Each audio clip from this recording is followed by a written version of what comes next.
Ada suami yang selalu ngasih kawan, asal kawan perlu duit kasih, sampai bini tak makan. Ini tak betul. Suami saya ini Pak Ustadz kalau sama orang lain royal kali, baik kali, tapi kalau di rumah rupanya kalau sakit nanti datang kawan pun nolong, kan tidak. Ini tak betul. Jadi bersikap adil. Duit itu dibagi, bapak-bapak, suami-suami, duit itu dibagi. Ini untuk Palestina, ini untuk beli budak, ini untuk fakir miskin, ini untuk keluarga. Jangan jatah keluarga ini diambil kemari. Jangan pula yang untuk akhirat ini diambil bini. Nah, jadi manusia ini antara dua, ekstrim kanan, ekstrim kiri. Yang ekstrim kiri ini habis jatah anak bini untuk kawan semua. Tak betul. Yang ekstrim kiri, ekstrim kanan pula habis yang untuk jatah fakir miskin, anak yatim Palestina habis. Begitu dapat gajian langsung serahkan ke bini semua, dia pun jadi fakir miskin. Tak betul. Jadi yang betul itu macam mana? Dibagi langsung. Ini untuk Palestina, ini untuk beli budak, ini untuk fakir miskin, ini untuk anak bini. Terus di antara empat ini mana yang paling afdal? A'zamuha, yang paling besar ajran pahalanya, alladzi anfaqtahu ala ahlik, yang kau kasih ke istri dan anak. Nah, itu yang paling besar pahala. Untuk Palestina, untuk beli budak, untuk fakir miskin, untuk anak bini. Yang terakhir ini yang paling besar. Tapi jangan gara-gara itu semua kata istrinya, karena untuk aku yang paling besar kau kasih aja lah untuk aku semua. Kan begitu maksudnya. Semuanya dapat. Rawahu Muslimun. Hadis ini diriwayatkan oleh Imam Muslim. Namanya Imam Muslim bin Hajjaj Al-Qushairi An-Naisaburi. Makamnya di Naisabur. Naisabur itu sekarang di Iran. Ulamanya Ahlus Sunnah, makamnya di negeri Syiah. Iran itu Syiah, tapi Imam Muslim Ahlus Sunnah. Orang Arab dia, Imam Muslim orang Arab. Imam Bukhari itu orang Uzbekistan, Bukhara. Kita lanjutkan hadis 290. Wa an Abi Abdillah, dari Abu Abdullah, yuqalu lahu Abu Abdurrahman. Ada juga yang memanggil dia Abi Abdurrahman, dua, Abu Abdillah atau Abu Abdurrahman. Nama dia Thauban bin Bujdud, maula Rasulillah. Dia maula itu budak yang dibebaskan, maula. Dia itu dulu si fulan itu budak dan dibebaskan, maula Rasulullah sallallahu alaihi wasallam. Qala, dia berkata, semua budak-budak Rasulullah itu dibebaskan. Qala Rasulullah SAW, Rasulullah bersabda, afdalu dinar, dinar yang paling afdal, yunfiquhur rajul, yang dinafkahkan seorang laki-laki. Dinarun yunfiquhu ala iyalih, dinar yang dia kasih untuk keluarga, untuk istrinya, untuk anaknya, untuk emaknya, untuk ayah. Itu yang paling afdal. Wa dinarun yunfiquhu ala dabbatih, dinar yang dibelikannya untuk tunggangan, beli onta, beli kuda, fi sabilillah, untuk perang fi sabilillah. Kenapa kita tak menang melawan Palestina? Ya karena kita tidak membagi duit belanja begitu. Coba bagi duit gaji begitu. Ini untuk Palestina, ini untuk beli budak, ini untuk fakir miskin, ini untuk anak istri. Merdeka Palestina itu. Ini penggalangan dana untuk Palestina setahun sekali. Itu pun 2.000 perak.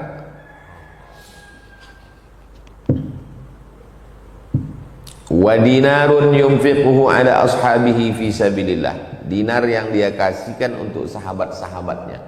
Aku tak bisa perang, tapi kau yang pergi perang. Ah, ini 1 dinar.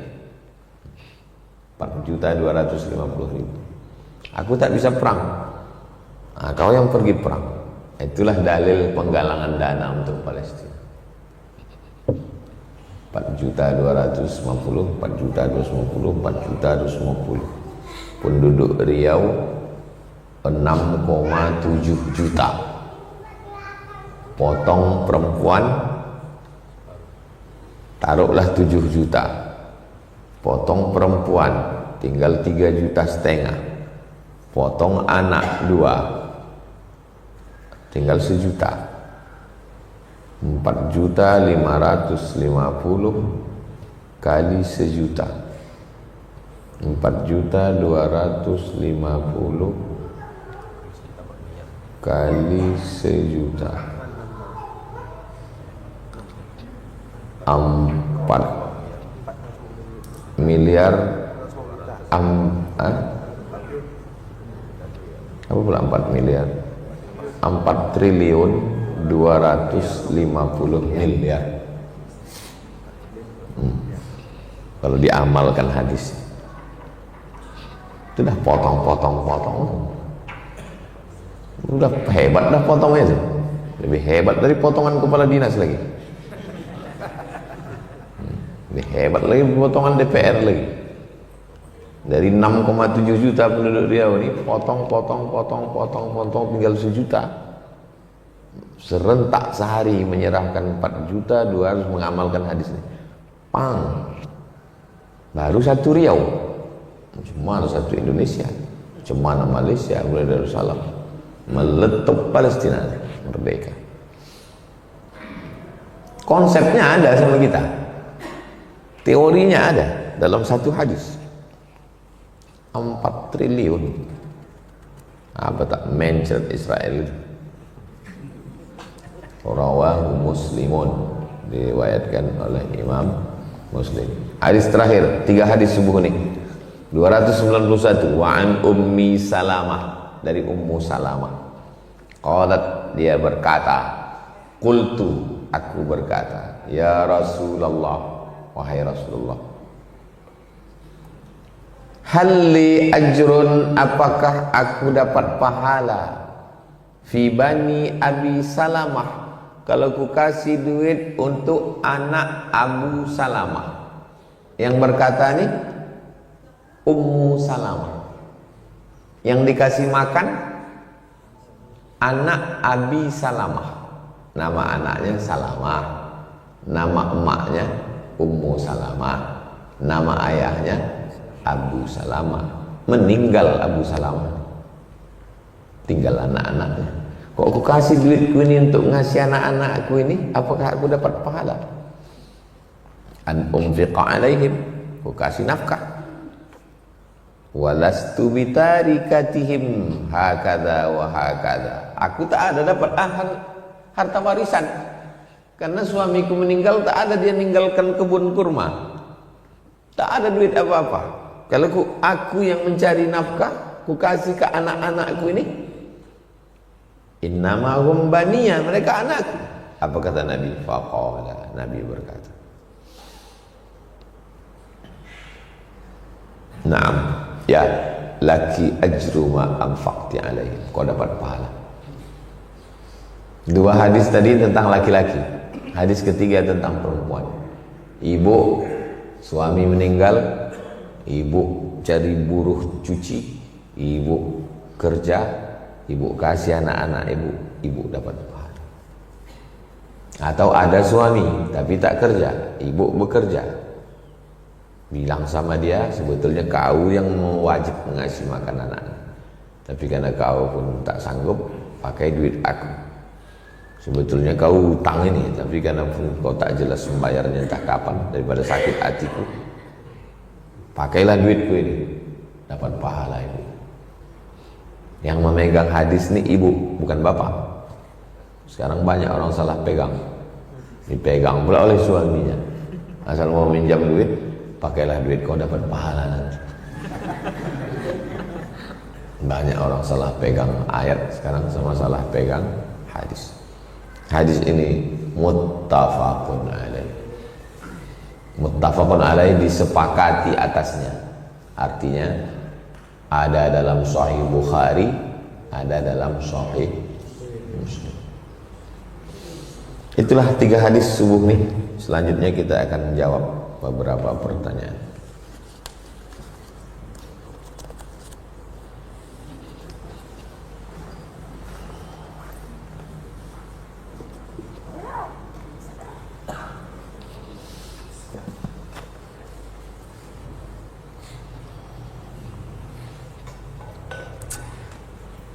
Siapa yang paling diutamakan dalam bersedekah?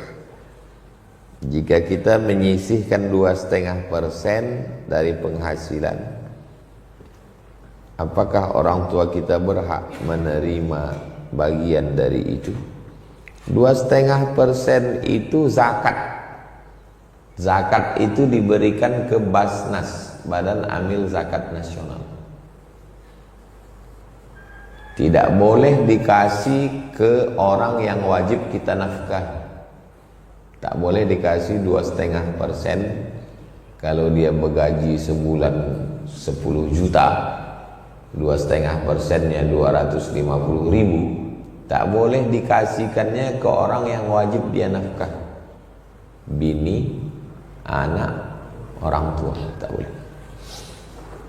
Mak, ini 250.000 zakatku, tak boleh. Istri, ini 250.000 zakatku, tak boleh. Anak, kau ambil ya di ATM, udah papa transfer zakat papa ke kau, tak boleh. Karena anak, bini, orang tua wajib dinafkah, maka tak boleh. Tapi saudara kandung boleh. Ada adik susah, masuk dia 8 asnaf. Innamas shadaqatil fuqara wal masakin wal amilina 'alaiha wal mu'allafati qulubuhum wa fir riqab wal gharimin wa fi sabilillah wa ibnis sabil. Cacat dia, tak bisa dia kerja, tak ada income sama sekali, berarti dia masuk fakir. Bisa dia mencuci, menggosok, ngambil upah cuci, dia dapatnya sebulan 500.000, dia miskin. Itu beda fakir sama miskin. Tak ada income sama sekali, fakir. Ada income tapi tak cukup, miskin. Ada income tapi pura-pura tak cukup, tamak. Tak ada income sama sekali, fakir. Ada income tapi tak cukup, miskin. Boleh kita kasih. Tapi kalau dia saudara kita, jangan kita bilang itu zakat. Kasih aja ke dia. Kenapa? Karena kalau sebut zakat tersinggung perasaan. Tak perlu pakai akad. Aku serahkan zakat kau ke kau karena aku tengok kau agak susah kali. Kasih aja ke dia. Nah, dah transfer kan. Kalau perlu tak usah kasih tahu, transfer. Dah. Niatnya dalam hati, niatnya itu adalah zakat. Tapi zakat pakai akad, Pak Ustaz. Akad dalam zakat bukan wajib, bukan rukun, bukan syarat, sunat. Yang wajib itu niat, bukan akad. Aku serahkan berasku ini untuk zakat fitrah anak bini kau tahun ini tunai. Bukan wajib, bukan rukun, bukan syarat, sunat. Tapi jangan akad nikah kalian bilang sunat juga.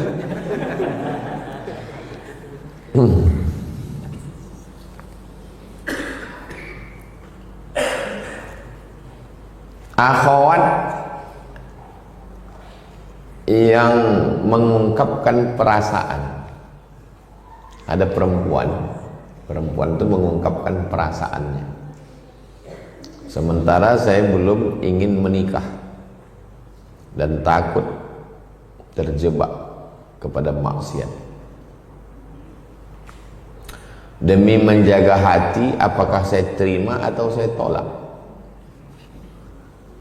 Perempuan yang menawarkan dirinya kepada laki-laki yang soleh, hukumnya mubah, boleh. Tapi bukan dia langsung ke laki-laki itu. Bukan dibilangnya, sudikah kau jadi imam? Ini perempuan yang tidak menjaga marwah, muruah, harga dirinya. Ya kalau diterima, kalau ditolaknya, maulah pindah kampus. Maksa pindah ke UIR. Dari UIN Panam. Macam mana Sayyidatuna Khadijah dulu? Bukan Khadijah langsung ke Nabi, melalui paman-pamannya. Cakapkannya, kalau bahasa kitanya merisik. Kalau meminang itu jelas sudah. Nah, kalau masih mengintai-intai, mengintip-intip, bahasa Melayu-nya merisik-risik. Udah ada calon, agak-agaknya menjawabnya pun begitu juga, saya masih mau kuliah dulu Pak. Nah, kalau begitu jawabnya itu berarti nggak mau itu. Antum pun jangan pede kali. Mana tahu kalian kuliah baik, jadi imam di masjid, jamaah tuh suka sama kalian. Dek, ada anak gadis saya, mau tak? Kalau hubungan kita ini jangan hanya sekedar antara jamaah dengan ustadz, kami ingin lebih dekat dari itu lagi. Nah, itu berisik itu. Nah, kalau kalian bilang saya masih kuliah Pak, dia pun paham, berarti dia menolak halus itu. Yang kalian bilang, Bapak ini orang yang ke-13 lah yang ngomong gini ke saya. Pede kali kau. Ini daftarnya Pak. Nah, jaga juga perasaan orang. Kalau dia lembut, lembut pula kita. Perempuan, sebaik apapun laki-laki itu, jangan kalian jatuhkan harkat martabat diri. Pakai keluarga, abang, pakcik, sahabat, suruh ngomong ke dia. Kalau kata dia mau, baru berlanjut ke khitbah. Datanglah keluarga dia meminang.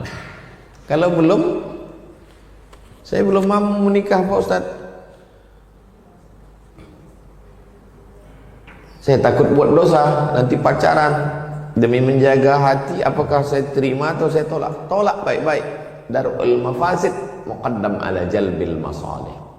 Kalau ada maslahat, ada maqsadat, ada positif, ada negatif. Darul mafasid itu kaedahnya. Menolak mudarat lebih didulukan daripada mengambil manfaat. Apa mudaratnya? Pacaran, terjadilah apa yang terjadi. Apa manfaatnya? Menjaga hati dia. Darul mafasid, menolak mudarat lebih didulukan daripada mengambil manfaat. Diundang acara walimah. Di acara walimah itu ada artis dangdut pakai rok pendek. Apa mudaratnya? Haram. Menengok, mendengar fitnah. Apa manfaatnya? Mendatangi undangan sunnah. Ketika bertemu antara manfaat dengan mudarat, apa kaidahnya? Darul mafasid muqaddam ala jalbil masalih. Menolak mudarat lebih utama daripada mengambil. Ngaji manfaat, tapi banyak begal.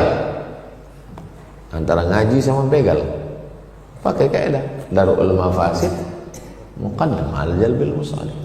Menolak begal lebih didulukan daripada datang ngaji. Jadi yang tak datang ini itu menolak begal. Terus yang datang ini memang kalau dikasih tahu sama dia, kau janganlah ngaji sama Ustaz Somad, sekarang lagi musim begal. Aku memang lagi mancing-mancing begal itu. Lebih begal dia atau begal aku lagi? Mau aku tes motor dia berapa kekencangan begal. Kalau gitu silakanlah. Jadi yang datang ini lulus begal semua ini. Pada zakat mal, jika sudah sampai nisab, dikeluarkan kepada satu orang saja atau dibagikan kepada beberapa orang.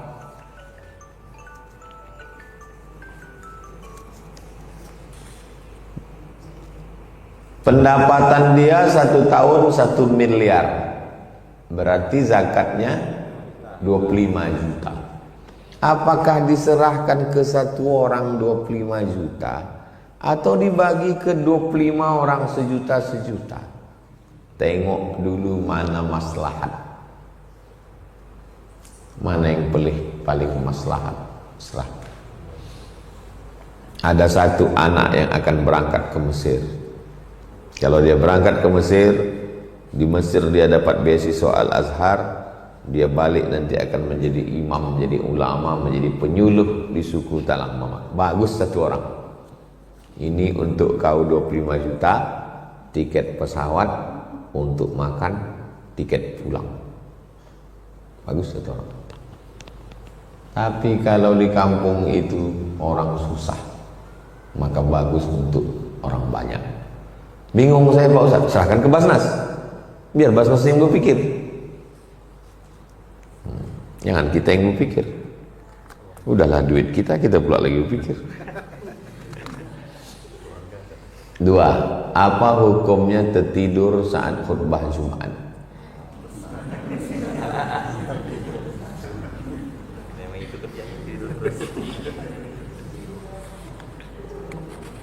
Minum kopi dulu.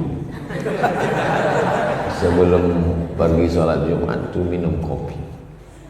Saya dulu kemana-mana nyetir sendiri, ke Bagan Siapi-api, ke Tembilahan, ke Dumai, ke Rokan Hulu.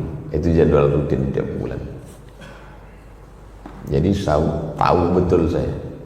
Ada yang ngasih tahu menghilangkan ngantuk itu, kata dia minum suplemen. Saya beli 1 botol, mengantuk juga. Menghilangkan ngantuk itu kata dia makan kacang. Kacang tekunya mata mengantuk. Akhirnya sampai di Tembilahan. Sampai di Tembilahan diajak jamaah ini meresmikan kafe. Ustaz, mampir sebentar ke kafe saya, mau diresmikan. Kasihnya minum kopi gelas kecil. Saya minum sampai subuh tak tidur. Disitulah baru saya tahu kopi itu, tapi jangan pakai gula. Kopi kental pahit. Jangan banyak airnya, sedikit. Nah, itu tak tidur. Jadi sebelum mau bawa mobil, minum dulu.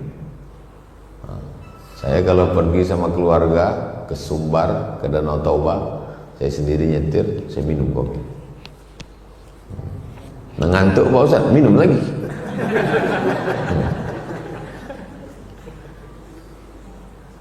Inti daripada sholat Jumat itu adalah khutbah. Wal khutbatani fiha maqama raka'ataini minaz zuhri. 2 rakaat zuhur digantikan dengan 2 khutbah. Jadi orang yang tidur berarti zuhurnya 2 rakaat. Man la'ibal hasa fala faqad lagha. Siapa yang main-main batu, waktu itu lantai masjid itu pasir. Waktu sedang khutbah dimain-mainkan ya batu-batu di situ, maka dia sia-sia, kata Nabi. Sia-sia, tak ada pahala Jumatnya. Idza qulta li sahibika ansit, kalau kau bilang ke teman di sebelahmu diam,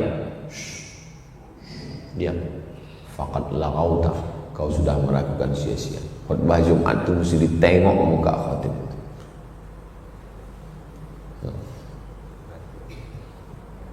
Duduk kita menengok muka khatib. Tapi kalau saya sholat di Pekanbaru, saya di ujung-ujung, karena kalau saya tengok waktu itu grogi dia.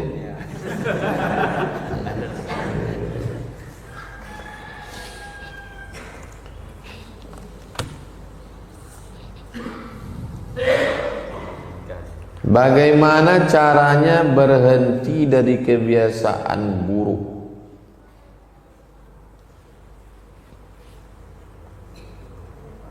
pornografi, berbini,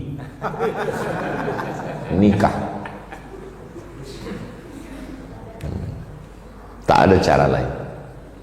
Tidak ada cara lain kecuali berbini. Dan bahayanya lagi, sesudah berbini lebih tertarik dia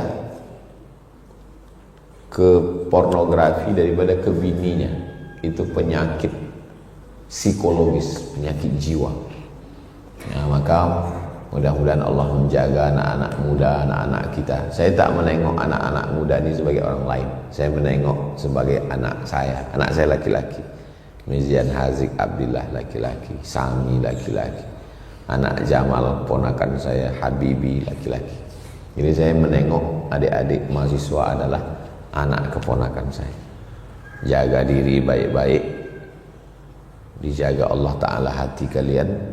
Sampai masanya kalian dapat kerja yang baik, dapat perempuan yang baik, cepat menikah insyaAllah. Sementara itu banyak-banyak puasa sunat Senin Kamis, puasa Nabi Daud. Tidak ada obat lain kecuali nikah. Seorang istri ditinggal oleh suaminya selama 2 bulan dan suaminya meninggalkan hutang yang banyak. Apakah boleh istri menceraikan suami tanpa sepengetahuannya dengan tujuan menghindarkan hutang peninggalan suami? Hutang suami wajib dibayar oleh suami. Tidak ada kewajiban istri membayarkan hutang suami. Kalau suami meninggal punya hutang 100 juta, harta warisannya 100 juta, maka dibayarkan hutang 100 juta itu habis untuk membayar hutang. Mana dalilnya? Mim ba'di wasiyatin yusi biha aw dain. Harta warisan dibagi setelah dikeluarkan wasiat dan bayar hutang. Suami meninggal, meninggalkan harta warisan 50 juta, hutangnya 100. Dibayarkan 50 juta itu semua menutup hutang. Berapa lagi sisa hutangnya? 50 juta. Sisa yang 50 juta, siapa yang membayar? Tidak ada yang wajib membayar. Bini tak wajib, anak tak wajib. Datang orang menagih, bayar hutang bapakmu. Sudah kami bayarkan dari harta warisannya. Enggak cukup. Salah kalian. Kenapa tak kalian tanya duit dia berapa? Makanya sebelum meminjamkan duit, tanya berapa duit kau. Karena kalau mati dia, anaknya, bininya tak wajib membayarkan hutang dari duit mereka. Mereka hanya wajib membayarkannya dari tirkah. Tirkah itu dari harta peninggalan. Jelas? Tapi kalau anaknya mau sukarela, sukarela bukan wajib, kubayarkanlah. Itu namanya tatawwu, sukarela, bukan wajib. Jelas? Jangan nanti kalian ditagih orang kejut, bayar hutang bapakmu, pucat karena tak tahu. Itulah pentingnya kita tahu hukum. Nah, si istri ini menggugat ke pengadilan, namanya khulu'. Datang dia ke pengadilan agama, ditulisnya gugatan. Wahai Bapak Hakim, tolong kabulkan gugatan saya. Saya mau melepaskan ikatan pernikahan dengan suami saya karena hutangnya banyak kali dan orang sudah menagih-nagih. Terserah hakim. Kalau menurut hakim ada maslahat, dijatuhkan. Itulah dia namanya sirat taklik. Habis akad, ibu kan baca sirat taklik. Banyak perempuan tak ingat surat ta'liq karena asik membolo bincu. Ada lelaki sedang baca surat ta'liq, asik membolo mata berkedip-kedip, salah pasang. Nak ganti. Surat ta'liq itulah senjata kalian wahai perempuan. Jika suami saya meninggalkan saya 6 bulan lamanya, tidak memberikan nafkah zahir dan batin, atau menyakiti fisik, atau menyakiti perasaan, atau maka itulah senjata perempuan. Kalau senjata kalian tak kalian jaga baik-baik, surat ta'liq itu pegang baik-baik, macam-macam dia, maka kalian boleh menggugat ke pengadilan. Dari mana datang surat ta'liq itu? Kompilasi Hukum Islam Indonesia, KHI. Gara-gara saking banyaknya laki-laki yang macam-macam, maka perempuan teraniaya, akhirnya keluarlah kompilasi Hukum Islam Indonesia. Laki-laki setelah akan nikah membaca surat ta'liq. Itu untuk menjaga perempuan. Tapi perempuan tak paham. Apa perbedaan amil zakat dan panitia zakat? Amil zakat diangkat oleh ulil amri. Ulil amri kita dulu Sultan Syarif Qasim, Kerajaan Siak. Sekarang kita tidak lagi Kerajaan Siak, kita Republik Indonesia, diangkat oleh Kementerian Agama. Namanya Badan Amil Zakat Nasional. Provinsi, kabupaten, kota, masjid, daftar ke Basnas kota, nanti masjid diangkat namanya UPZ, Unit Pengumpul Zakat. Itu namanya amil zakat. Sedangkan panitia zakat kita musyawarah, lalu kita angkat satu orang panitia pengumpul. Dia bukan amil, dia panitia zakat. Macam mana kami ini supaya bisa jadi amil? Lapor ke Basnas. Nanti Basnas mengeluarkan SK namanya UPZ, Unit Pengumpul Zakat. Apakah amil zakat bisa diangkat oleh masyarakat atau pengurus musola? Bagaimana pembagiannya? Negeri-negeri yang tidak ada pemerintahan Islam, Kamboja, Laos, Vietnam, Patani, Thailand Selatan, tak ada. Jadi macam mana lah mereka mengurus zakatnya? Mereka musyawarah. Musyawarah mereka diangkatnya lah. Karena waktu itu ulil amrinya ya imam, pemimpin umat Islam di situ. Karena pemerintahannya pemerintahan tak Islam. Kamboja, Laos, Vietnam. Mukanya sama macam kita. Kamboja itu Champa. Mak Wali Songo itu dari Champa. Bahasa mereka mirip-mirip macam bahasa Melayu. Saya jumpa mahasiswa Champa di Madinah. Dari mana? Dari Champa. Lancar bahasa Indonesianya. Mirip bahasa Indonesia dengan Champa, saya bilang. Saya mondok di Jawa Timur, Pak Ustaz.